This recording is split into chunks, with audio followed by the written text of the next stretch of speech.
In section 4.2, we look at the logarithmic function. So what is a logarithm? So the notation for logarithm is this. Y is equal to log base b of x. And you can switch this equation around into the following. B raised to the y power is equal to x. So a log and an exponential function are intimately related in this way. And here's how here. So the log in base b of x is equal to y, and y becomes the exponent when you look at the exponential version of the function. So in many cases, I will say that a logarithm is just equivalent to an exponent. It is the exponent that is needed to take b, you raise it to that power, which is now log base b of x, in order to achieve the value of x. Let's see this in action. So example 1, simplify these. Log base 2 of 8. So the question really is 2 to what power is equal to 8? So knowing your powers will really help you with these logs. That is a third power because 2 times 2 times 2 is equal to 8. So log base 2 of 8 is equal to 3. Example 1b, what is the log in base 5 of 5 to the 9th? Well, this one sort of does itself. The question is 5 to what power is equal to 5 to the 9th? Well, it's 9.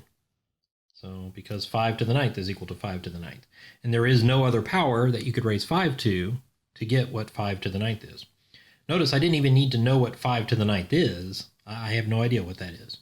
But I was able to answer the question about logs. 1c, what is log base 7 of the cube root of 7? Well, you might want to rewrite this one to make log base 7 of 7 to the 1/3 power. 1/3 is the fractional exponent representation of the cube root. And then sort of generalizing what we did before, the answer would be 1/3. Part D, what is log of 10,000? Now notice that we are missing the base right here. When the base is missing, it's base 10, and this is called the common log. So common log is in base 10. And they use this for all types of scientific notation stuff, things like that.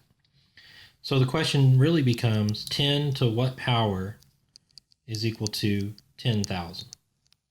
And if the number is above 10, like this, it's 1 followed by a bunch of zeros, then it's just the number of zeros that is the power. So 10 to the 4th is 10,000. So the common log of 10,000 is equal to 4. Finally, we have ln of e. ln is called the natural log. And the natural log has a base, e, and e is the number that we studied in the previous section, known as the natural base. And so this is really asking e to what power is equal to e. Now this second e right here is the e that is there. This first e is the one that is the natural base. And of course, e to what power is e? Well, that's just the first power. So the natural log of e is 1. Let's look at some properties of logarithms. For b greater than 0 and b not equal to 1, with x and y positive and r any real number, we have the following rules. A, log base b of x plus log base b of y is equal to log base b of x times y. So notice that when you are adding two logs together, you end up multiplying the insides together and contracting that into one log. Similarly, if you subtract two logs, you end up dividing the arguments. The arguments are the x and the y, the things that you take the log of. So log base b of x minus log base b of y is equal to log base b of x over y. C, log base b of x to the r power is equal to r times log base b of x. So if you have a power on the argument, you can bring it out to the front and multiply times the log. This is one of our more popular rules, so make sure you understand that one. D, log base b of b raised to the r power is equal to r. This is the same thing as what we did on the previous page. We said b raised to what power is equal to b to the r. Well, it has to be r. E, log base b of x equals log base b of y implies that x is equal to y. So this will give us a way of solving logarithm equations. F, log base b of b is equal to 1. G, log base b of 1 is equal to 0. And then H, log base b of x is equal to log base c of x divided by log base c of b. This is called the base changing formula.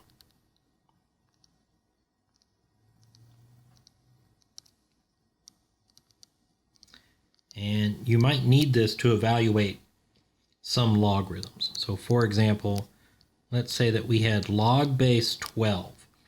Your calculator may not have a button for log base 7, but you still want to know what log base 7 of 12 is. So you can use the base changing formula, and I usually use it with natural log. And you get natural log of 12 over the natural log of 7. So the argument becomes the new argument there, the old base becomes the new argument, and then the logarithm here is natural log. You could have used common log, you could have used log in base 2 if you wanted to, it's just not as helpful. But they have to be the same log both on the top and the bottom. And then this is something you could type into the calculator to see what the answer is.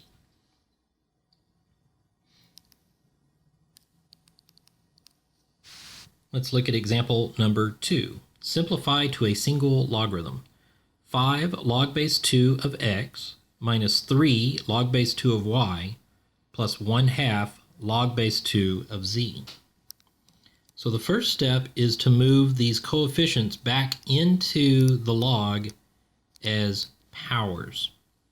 So the 5 is going to become a power on the x. So this is log base 2 of x to the 5th minus, let's move the 3 back in. This is log base 2 of y cubed. And now we want to move the 1/2 back in. This is log plus log base 2 of z to the 1/2 power. And now we want to simplify to a single logarithm. And the rules say that if you're adding two logs together, you multiply the arguments. If you're subtracting them, you divide the arguments. I've come up with a simpler way of thinking about this. And let me go ahead and put a plus sign in front of the first one because it was plus, even though there's nothing there. And my rule is this. If you have a plus sign in front of your log, it goes on the top. If you have a negative sign in front of your log, it goes on the bottom. It's just that simple. So we're going to create log base 2. I'm going to create a fraction here. And now let's look at the first one. We have positive log base 2 of x to the 5th. Since it's positive, it goes on top. Next, we have negative log base 2 of y cubed. Since it was negative, it goes on the bottom. And then lastly, we have positive log base 2 of z to the 1/2. Since it's positive, it goes on the top. But it's also customary to change the 1/2 power into a square root. So we're going to put it on top, but we're going to write it as the square root of z. And there's your simplified log. Log base 2 of x to the 5th square root of z over y cubed.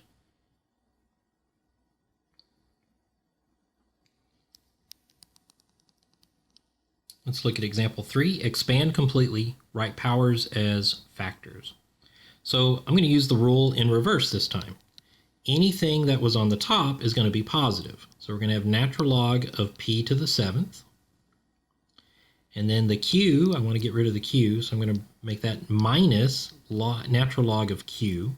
And it's minus because the q was in the bottom. And then this has to be considered one whole big term. It's in the bottom, so it's going to be a minus natural log the square root of 3 plus r squared. Our next step is to write the powers as factors. So that means move the exponents to the front. So this is going to be 7 natural log of p. There is no exponent on the q, so that stays minus natural log of q. And then finally we have a square root of 3 plus r squared. So that's going to be a power of a half. So we'll bring that 1/2 out to the front. And it's 1/2 natural log of 3 plus r squared. And that is the answer. Now let's make one note of one thing. On this last term, you have the natural log of 3 plus r squared. And the question is, can that be split up into the natural log of 3 plus the natural log of r squared? And the answer is no, you can't split that up. In order to split up a log, the inside has to be multiplication or division. If it's addition or subtraction, then you can't split it up.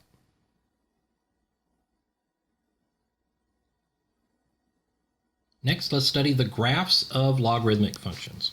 So we're going to go ahead and graph y is equal to log base b of x, the general log function. And we're going to say that b in this case is greater than 1. In that case, we have a graph. And we're going to have a vertical asymptote at x equal 0. And we have a graph that starts at negative infinity, comes up, rises, and then it starts to curve and curves around like this. It passes through the point 1, 0, and then the point b, whatever the base is, 1.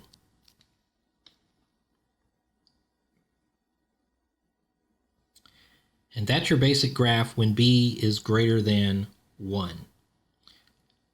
Let's look at some of the general properties of the graph of the logarithm. So first off, the domain is 0 to infinity, and it's open at 0. You cannot take the log of 0, and you cannot take the log of a negative. Only the log of a positive number. The range, the set of y values that it achieves, that's all real numbers.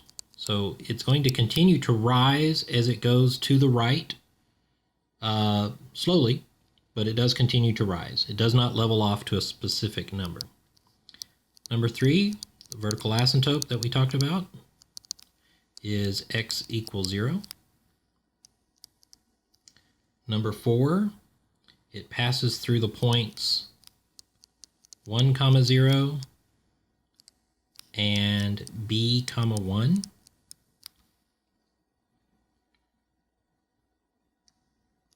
And then for 5, let's go ahead and do this one for b greater than 1.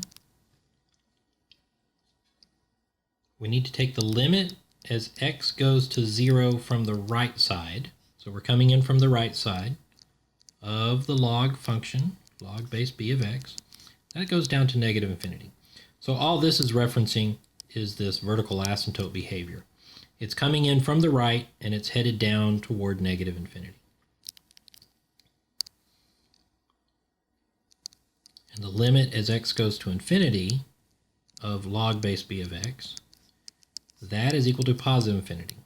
That just means it rises as it goes to the right and it doesn't level off at any specific number.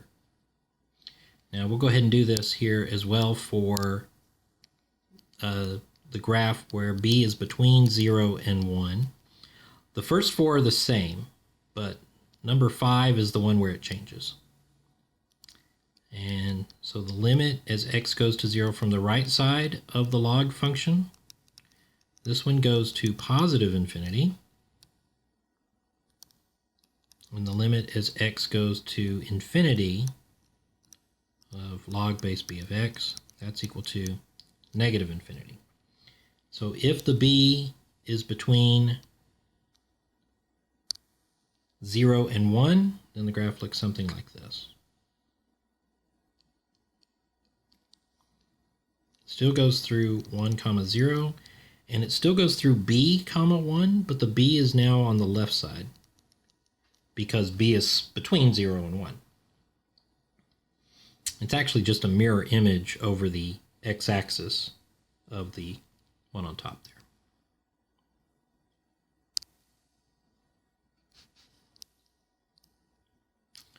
Let's use that information and graph y is equal to log base 2 of x. So first up, we're going to have a vertical asymptote at x equals 0.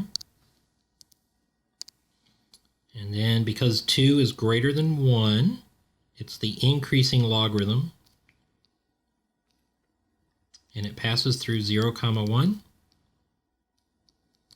and 2, 1. And that's it. That's what the graph looks like.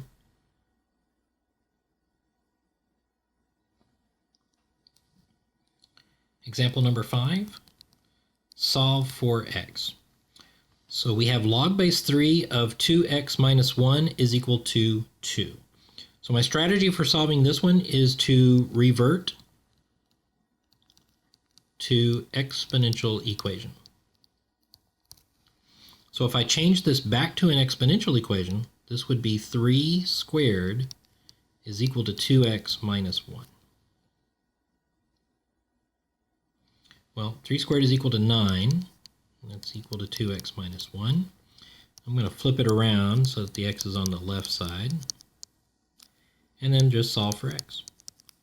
So I get 2x equals 10, and x is equal to 5.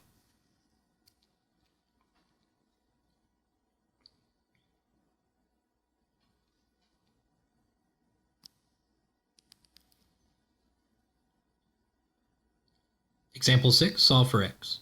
5 times e to the 7x equals 3. So my strategy here is to try to get the x that's in the exponent down to the baseline. And the way you do that is you use logs. Use a log. Now, in order to do that, I got to isolate the exponential part first. So that means I got to get rid of the 5. So my first step is to divide by 5. We get e raised to the 7x is equal to 3/5. Next, I'm going to take the natural log of both sides. Natural log is a function, so you have to write it on the left-hand side. So we get natural log of e to the 7x. That's equal to 7x. Because e to what power is e to the 7x? 7x. And then this is equal to the natural log of 3/5. And then divide by 7. So it's natural log of 3/5 divided by 7. That is the exact answer. If you want a decimal answer, then you just plug that in the calculator and it would produce the decimal answer. So make sure you understand which type of answer you're looking for. On these sort algebraic problems, you probably want the exact answer. On word problems, you probably want the decimal answer.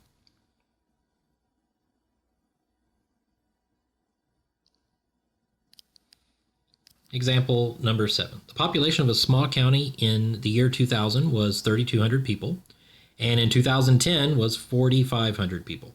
Find the exponential model in the form of p is equal to p naught e raised to the RT power to predict the population. Then predict the population in the year 2020. How long will it take the population to double? All right, so a couple of questions here. The first thing I want to isolate is the points that we were given. So I'm going to write this in the form of the year and the population. So the year was 2000 and the population was 3,200. And then in the year 2010, the population was 4,500. Now, as a general rule, you want to restructure the problem to use smaller numbers. So I'm going to say let t represent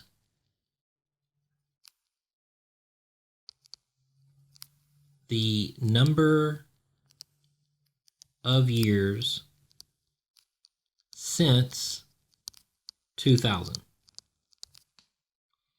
And so what that means is 2000 is our base year. Then I'm going to go through and I'm going to change my points to represent the fact that 2000 is the base year. And so 2000 is 0, 2010 is just going to be 10 now. Sometimes the calculators cannot handle these numbers that are in the 2000s if they are in the exponent. It makes the numbers blow up. So we're going to use these instead. 0 and 3200 and 10 and 4500. Next, we want to talk about the model. The model for this is P is equal to P naught e to the RT. It's the same model for compound continuous interest, right? And except it means slightly different things. So R is still the growth rate, just like the money had a growth rate, interest, investment. P naught is the initial population. In the money, that was principal. That was what you invested at the very beginning of your investment. And P here is going to be population, which is akin to the future amount in your money. T is still time. So P naught is equal to initial population, which was 3,200. Because the initial population occurs when t is equal to 0. And we know that when t is equal to 0, we have 3,200. So we have that. So P is equal to 3,200 e to the RT. The only thing I need left to figure out now for my model is the R. Because this population is growing at a certain exponential rate, we want to know what that rate is. The t is a variable. The t is the variable of time, and population is growing as a function of time. So now we want to figure out what the t is. To do that, I'm going to use my other point. I'm going to use the point that was 10, 4,500. 4,500 is the value for p, and so I plug that in for p, and that is equal to e, is equal to 3,200 times e raised to the r times 10, because 10 is the number of years that produced 4,500. Now I only have one variable. That variable is in the exponent. I'm going to solve for r. So to solve for r, the first thing I do is divide both sides by 3,200.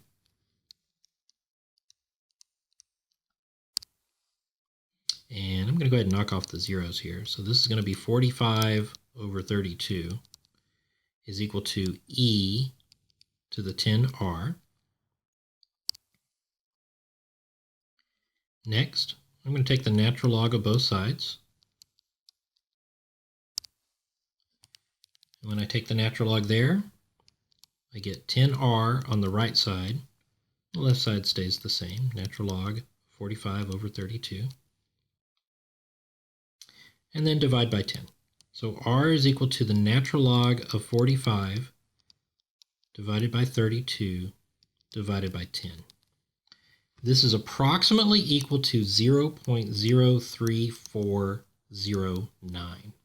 Now, since this r is in the exponent, it is very sensitive to the number of decimals that you use. So you are encouraged to store this number in your calculator. And you'll see right now, the calculator is demonstrating how you store this number.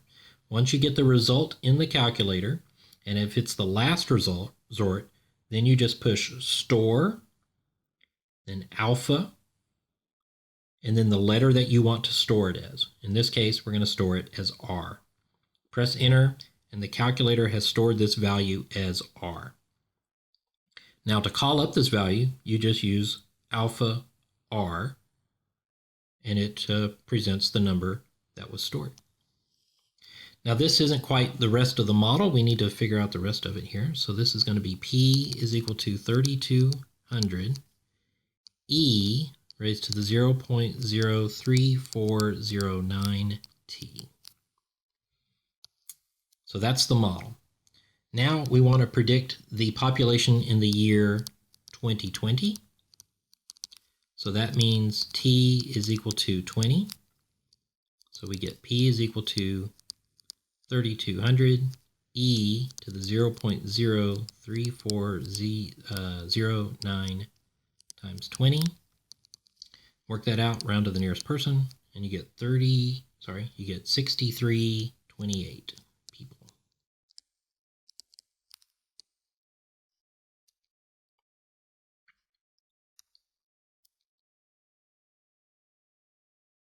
Lastly, we want to know how long until the population doubles. And to figure that out, I'm just going to start with double the population. Double of 3200 is 6400. And then we have 3200 is equal to E raised to the 0.03409 T. And I need to solve for T. So I'm going to divide both sides by 3200. And I'm going to get 2 is equal to E raised to the 0.03409 T. I'm going to take the natural log of both sides. And that gives me the natural log of 2 is equal to 0.03409 T. And T is equal to the natural log of 2 divided by 0.03409. And that is approximately equal to 20.33 years. So the population is going to double every 20.33 years. Now what's interesting to note is because it's an exponential model, the rate of increase in these cases, like doubles and things, is dependent only on the number of years. It doesn't matter what population you start with. So if I had started with the 4,500 number, for example, then I would have just used 9,000 on the other side, and the same calculation would have worked out to be 20.33 years. It's always relative to the current amount. So doubling takes the current amount and doubles it, so it's going to be the same number of years every time. All right, thanks for watching.